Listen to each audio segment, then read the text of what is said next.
Video में हम class 12 समाज शास्त्र के जितने भी स्टूडेंट हैं और इस बार 2024 में समाज शास्त्र का पेपर देने वाले हैं, तो हम उन सभी स्टूडेंट के लिए लेकर आए हैं महत्वपूर्ण लघु उत्तरीय प्रश्न, यानी महत्वपूर्ण लघु उत्तरीय प्रश्न सहित उत्तर हम आपको बताने वाले हैं, जो आपके इस बार बोर्ड एग्जाम के लिए समाज शास्त्र में सबसे ज़्यादा इंपॉर्टेंट है और समाज शास्त्र के पेपर में पूछा जाएगा। 7 मार्च 2024 को 100% पक्का आएगा ये सारे प्रश्न जो आज की इस वीडियो में हम बताने वाले हैं।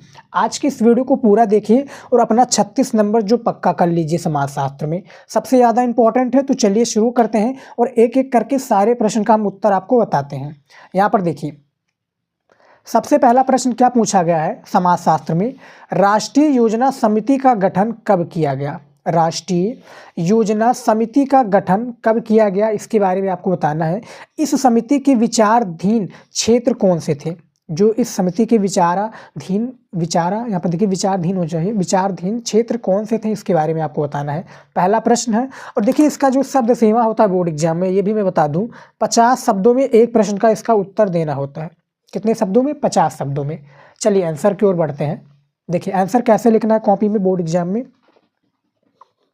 राष्ट्रीय योजना समिति ब्रैकेट में लिखिए national planning committee, national planning committee का गठन सन 1938 में किया गया। सन 1938 में किया गया। इस समिति के अध्यक्ष जवाहरलाल नेहरू और संपादक के.टी. शाह थे। इस समिति के जो अध्यक्ष जवाहरलाल नेहरू और संपादक के.टी. शाह थे। इस समिति का गठन भारतीय राष्ट्रीय कांग्रेस द्वारा, भारतीय जो राष्ट्रीय कांग्रेस द्वारा किया गया था। सन 1939 से समिति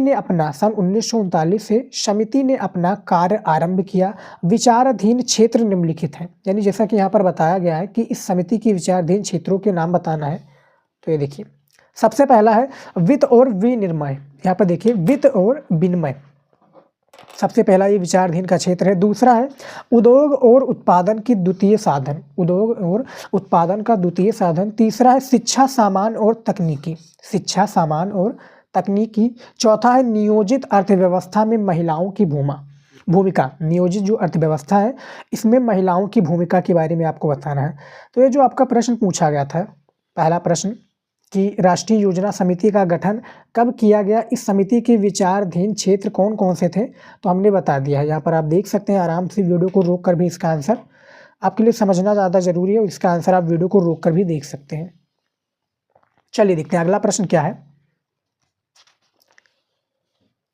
ये देखिए दूसरा प्रश्न पूछा गया कि भारतीय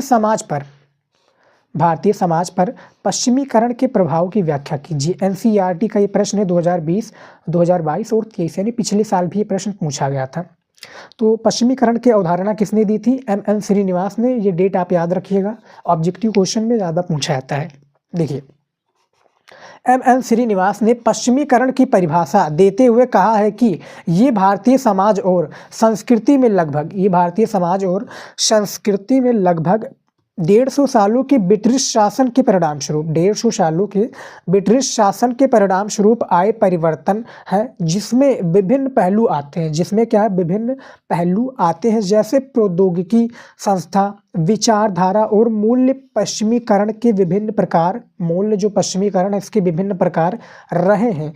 एक प्रकार के पश्चिमीकरण का मतलब, यहाँ पर देखिए, एक प्रकार के पश्चिमीकरण का मतलब उस पश्चिमी उप सांस्कृतिक, यहाँ पर देखिए सांस्कृतिक प्रतिमान से है, जिसे भारतीयों के उस छोटे समूह ने अपनाया है जो पहली बार पश्चिमी संस्कृति के संपर्क में आए हैं। जो प्रश्न पूछा गया था कि भारतीय समाज में पश्चिमीकरण का प्रभाव क्या है, इस तरह से इसका आपको आंसर देना है। देख सकते हैं आंसर मैंने दे दिया है कि भारतीय समाज में पश्चिमीकरण का प्रभाव क्या है। एम.एन. श्रीनिवास के अनुसार 150 सालों के ब्रिटिश शासन के परिणाम स्वरूप आए परिवर्तन है, जिसमें विभिन्न पहलू आते हैं, जैसे प्रौद्योगिकी, संस्था, विचारधारा और मूल्य। पश्चिमीकरण ये विभिन्न प्रकार के रहे हैं। तो एम.एन. श्रीनिवास के अनुसार ये कुछ इसका एक प्रकार से परिभाषा, इसका प्रभाव है। आप 50 शब्दों से ऊपर लिख सकते हैं। देखिए इस तरह से आप लिखिएगा कि 50 शब्दों से लिखे, और ये नहीं कि मैं बता रहा हूँ कि अब आपका मन कर रहा है कि 150 शब्दों में लिखने का, तो आप लिख सकते हैं, लेकिन उसमें आप ये देखिए कि टाइम आपका किस तरह से है। टाइम को आपको मैनेज करके चलना पड़ेगा, क्योंकि आपको सारे प्रश्न का उत्तर देना। मैं हर एक वीडियो में यही बताता हूँ कि सारे प्रश्न का आपको उत्तर देना है। सारे प्रश्न का उत्तर देंगे तभी जाकर आपका 100 नंबर का मार्क्स कंप्लीट होगा। उसमें कुछ गलत भी होंगे, कुछ सही भी होंगे, कुछ आपको कॉपी के नंबर किस लिखावट पर काटे जाएंगे। तो वो सारी चीज़ें आप चाहते हैं कि क्या कॉपी पर ना कटे, यानी कॉपी के जो लिखावट पर है वो कटे ना, तो वो वीडियो जाकर आप हमारा देख सकते हैं कि कॉपी कैसे लिखें बोर्ड एग्जाम में, हमने उसमें जानकारी दी हुई है। तो ये जो दूसरा प्रश्न था इसको भी हमने बता दिया है। अगला प्रश्न देखिए क्या है, 30 नंबर।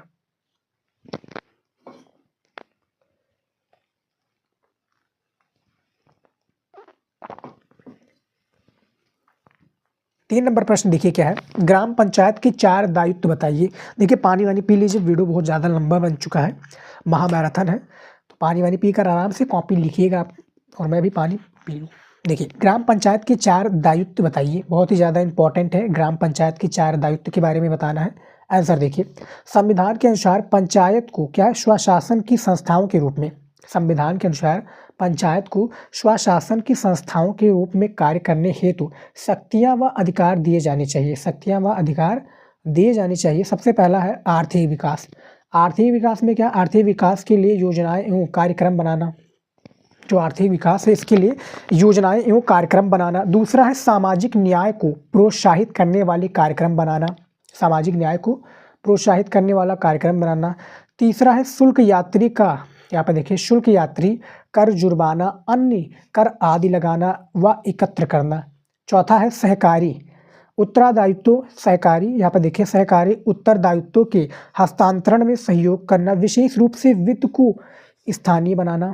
ये ग्राम पंचायत के 4 दायित्व हैं। उसके बाद में देखिए अगला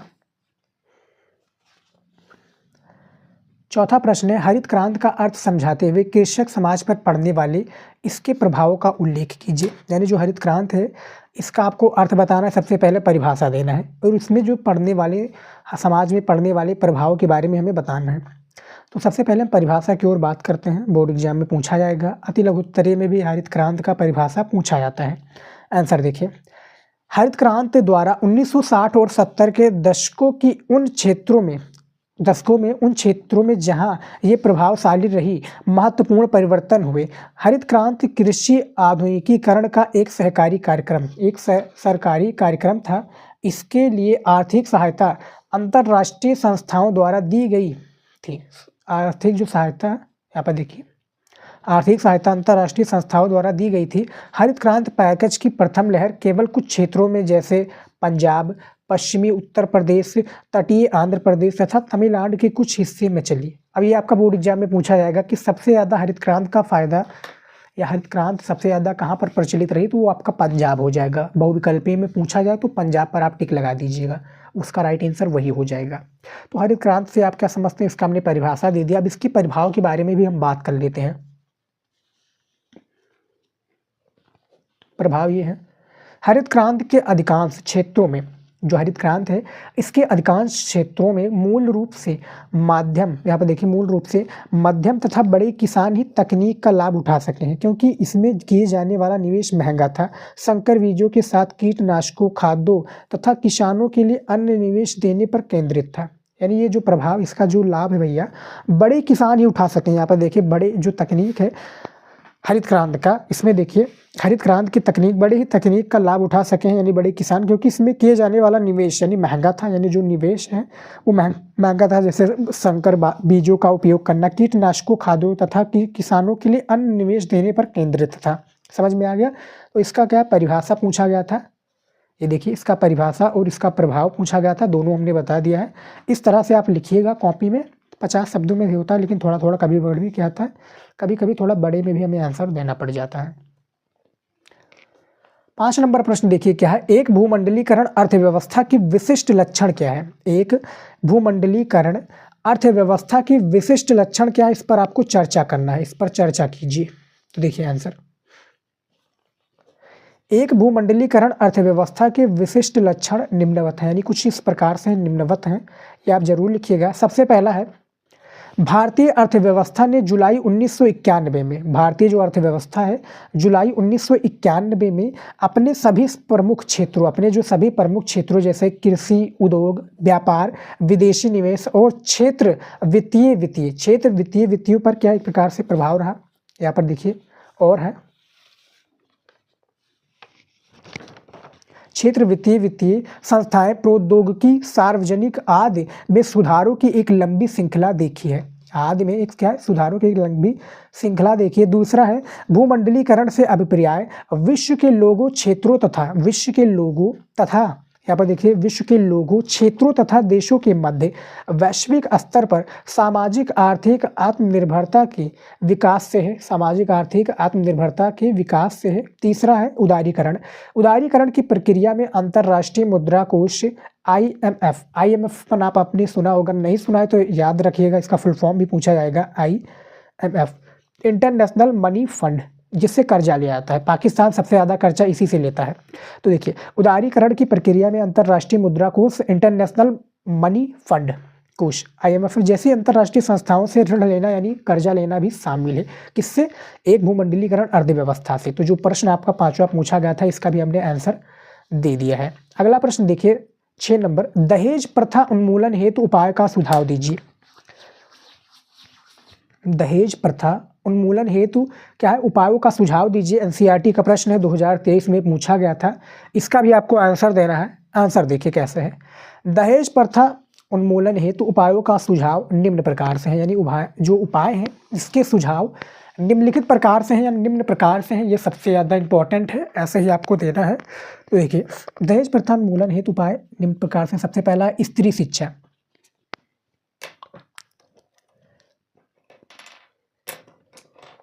सबसे पहला है स्त्री शिक्षा। देखिए स्त्री शिक्षा का अधिकाधिक प्रसार किया जाए ताकि वे पढ़ लिख कर क्या है स्वयं कमाने लगे, यानी स्त्री शिक्षा का वो प्रसार किया जाए जिसमें क्या है वो पढ़ लिख कर ना कि दूसरों के ऊपर निर्भर ना होकर अपने ऊपर निर्भर रहें और अपना जो कमाई करें, अपना एक प्रकार से खर्चा करें, अपना स्वयं कमाएं, पढ़ लिख कर दूसरे के ऊपर निर्भर रहना ना पड़े, ये स्त्री शिक्षा है। दूसरा है जीवन साथी के चुनाव की स्वतंत्रता, यानी जीवन साथी की चुनाव की स्वतंत्रता, नाम से पता चल रहा है कि स्वतंत्र रहना चाहते हैं। देखिए लड़के व लड़कियों को अपना जीवन साथी स्वयं चुनने की स्वतंत्रता प्राप्त होने पर स्वतः ही दहेज प्रथा क्या है, स्वतः ही दहेज प्रथा रुक जाएगी या समाप्त हो सकती है।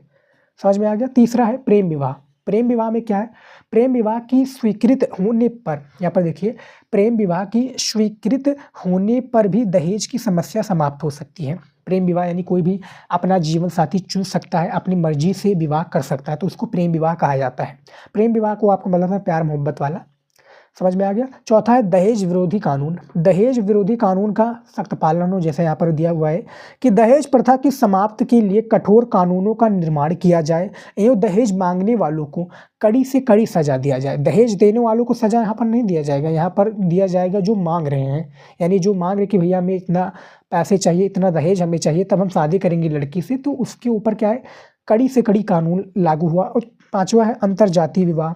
6 है लड़कों, यहाँ पर देखिए लड़कों को यहाँ पर देखिए स्वावलंबी बनाया जाए, स्वावलंबी बनाया जाए, ये भी है। तो यानी इसमें से क्या है हमने 4 प्रकार के बताए हैं, दहेज निरोधी कानून, प्रेम विवाह, जीवन साथी के चुनाव की स्वतंत्रता, स्त्री शिक्षा। तो ये सारी चीज़ें आप लिख देंगे तो दहेज प्रथा उन्मूलन हेतु, क्योंकि ये लघु उत्तरीय प्रश्न है तो इसका आंसर आप इतने में ही लिख दीजिएगा, एग्जामिनर संतुष्ट हो जाएगा। क्योंकि भैया एग्जामिनर क्या है वो देखता है कि आपने आंसर कैसे लिखा है। हमने तरीका बताया है समाजशास्त्र की कॉपी वाली वीडियो में कि कैसे लिखना है, जाकर आप जरूर देखिएगा। और यहाँ तक आप वीडियो देख रहे हैं तो आप बहुत लकी इंसान हैं, आप बहुत लकी इंसान है जो आप इतनी तैयारी को लेकर, अपनी समाज शास्त्र की तैयारी को लेकर बहुत ज़्यादा मेहनत कर रहे हैं। तो वीडियो को लाइक ज़रूर कीजिएगा और चैनल पर नए तो हमारे चैनल को अभी सब्सक्राइब कर लीजिए, बेल आइकन को भी दबा लीजिए ताकि जो हमारी नई वीडियो है आप लोगों तक सबसे पहले पहुँचे और आप इसको क्या देख पाए, कोई भी जानकारी आपके पास मिस ना हो। तो 6 नंबर भी प्रश्न हमने बता दिया है। समझ में आ गया। चलिए देखते हैं अगला प्रश्न।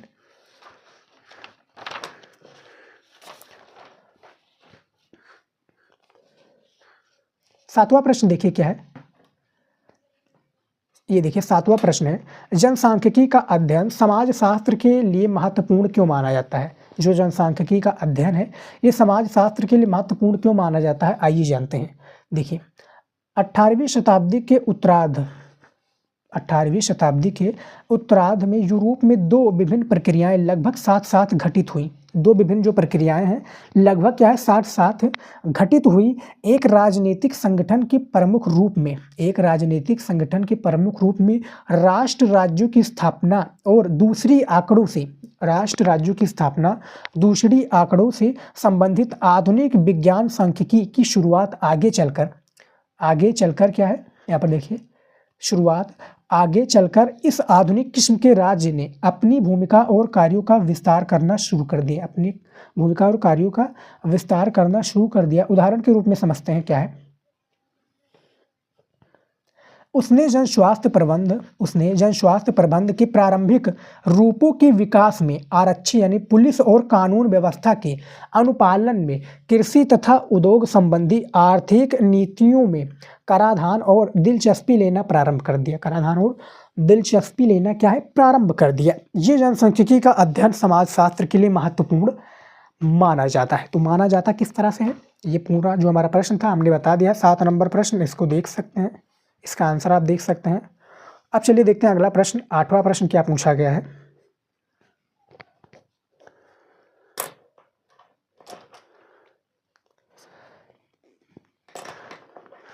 8वां प्रश्न देखिए, सामाजिक नियंत्रण में राज्य की भूमिका की विवेचना कीजिए। जो सामाजिक नियंत्रण है इसमें जो राज्य की भूमिका है इसके पर आपको क्या है विवेचना करना है, नियंत्रण की विवेचना आपको करना है। आंसर देखिए क्या है, थोड़ा आपको राइटिंग अजीब लग रहा होगा तो प्लीज़ आप इग्नोर कीजिएगा, आप समझिएगा। देखिए, राज्य समाज का एक कारक है, राज्य समाज का एक कारक है जो सामाजिक गतिविधियों की राजनीतिक पहलू से संबंधित सामाजिक कल्याण को बढ़ाता है। यहाँ पर देखिए बढ़ाता है। सिद्धांतवादी राज्य को सभी राजनीतिक गतिविधियों की यहाँ पर देखिए समग्रता कहते हैं जो किसी समाज में व्यक्तियों द्वारा की जाती है। ये क्या हो गया सामाजिक नियंत्रण का प्रभाव। इसके बारे में थोड़ा और है। राज्य कानून बनाता है, राज्य कानून बनाता है। कानून का जन्म दीर्घकालीन प्रथाओं और लोकाचार से हुआ। कानून सरकार द्वारा समाज के लिए, कानून जो सरकार द्वारा, यहाँ पर देखिए सरकार द्वारा समाज के लिए बनाए गए नियमों का संग्रह होता है जिनकी न्यायालय द्वारा व्याख्या की जाती है। कानून की व्याख्या उस वस्तु के रूप में की गई जो सत्ता को क्या है संगठित और संश्लेषित करती है तथा उससे संस्कृति के अभिलक्षण का संस्कृति के अभिरक्षण व विकास हेतु प्रभावी बनाती है। अभिरक्षण एवं विकास हेतु क्या है प्रभावी बनाती है। ये जो प्रश्न पूछा गया था कि सामाजिक नियंत्रण में राज्य की भूमिका की विवेचना कीजिए, तो इसी तरीके से आपको विवेचना करना है और इसका आंसर आपको देना है। अगला प्रश्न देखिए 9 नंबर प्रश्न है, पूंजीवादी अर्थव्यवस्था में बाजार की भूमिका का वर्णन कीजिए। जो पूंजीवादी अर्थव्यवस्था इसकी बाजार की भूमिका का वर्णन करना है। वेरी वेरी इंपॉर्टेंट क्वेश्चन है और इसमें इस वीडियो में जितने भी बताए गए महत्वपूर्ण प्रश्न हैं सारे महत्वपूर्ण हैं और सारे चुनिंदा प्रश्न हैं जो आपके बोर्ड एग्जाम में आते हैं बार बार। तो इसको आपको तैयार करके जाना है और इम्पॉर्टेंट है तो तभी मैं लेकर आया हूँ। फालतू क्वेश्चन भी जैसा कि मैंने बता रहा हूँ फालतू क्वेश्चन में कभी नहीं लेकर आता, जो इम्पॉर्टेंट है, क्योंकि भैया अब इम्पॉर्टेंट की ही तैयारी आपको करनी पड़ेगी, सिलेबस का टाइम जा चुका है। आंसर देखिए, सामाजिक संदर्भ तथा सामाजिक वातावरण पर आधारित होता है। इसे एक ऐसा सामाजिक संगठन भी कहा जा सकता है इसे एक ऐसा सामाजिक संगठन भी कहा जा सकता है जिसमें विशेष प्रकार की सामाजिक अंतःक्रियाएं संपन्न होती हैं। अनियतकालीन बाजार सामाजिक तथा आर्थिक संगठन की प्रमुख विशेषता है। यह आसपास के गांवों को अवसर प्रदान करता है। ये जो आसपास के गांवों को क्या है अवसर प्रदान करता है जो अपनी वस्तुओं की खरीद बिक्री के साथ साथ एक दूसरे के साथ अंतःक्रिया करें। इसी को पूंजीवादी अर्थव्यवस्था कहा जाता है। पूंजीवादी अर्थव्यवस्था में बाजार की भूमिका का वर्णन किया गया। तो इतना आप आंसर दे दीजिएगा, इसका आपको 6 नंबर दे दिया जाएगा। 6 नंबर का एक प्रश्न होता है, 6 प्रश्न पूछे जाते हैं, 36 नंबर कन्फर्म हो जाता है। तो इसमें सिर्फ हमने 9 ही प्रश्न बताए हैं। वैसे आपका और भी मैंने प्रश्न बता रखा हूँ कुछ वीडियोज़ में, और एक इम्पॉर्टेंट टॉपिक वाला आपको वीडियो मिल जाएगा, जिसमें हमने पार्ट 1 और पार्ट 2 का इम्पॉर्टेंट टॉपिक तैयार कराया है। यदि आपने वो नहीं तैयार किया है तो वो वीडियो भी जाकर आप देख सकते हैं। चैनल पर हमने प्लेलिस्ट बनाए रखी हैं और हर एक सब्जेक्ट का हमने प्लेलिस्ट बना रखा है, जिससे आपकी जो तैयारी है आपकी अच्छे से हो पाएगी। जो भी सब्जेक्ट का आप तैयारी करना चाहते हैं, आर्ट्स की किसी भी सब्जेक्ट का तैयारी आपको प्लेलिस्ट में मिल जाएंगी। अभी तक हमने जो भी तैयारी कराई है वहाँ पर आपको सारी चीज़ें मिल जाएंगी। तो ये हमारा लघु उत्तरीय प्रश्न था जो कि हमने कंप्लीट कर दिया है। पूरे 9 प्रश्न थे जो कि सबसे ज़्यादा इंपॉर्टेंट था। प्रश्न सहित उत्तर हमने आज के इस वीडियो में आपको बताया है। तो इस वीडियो में आपको इतना ही। और भी प्रश्न आपको चाहिए तो मैं लघु उत्तरीय का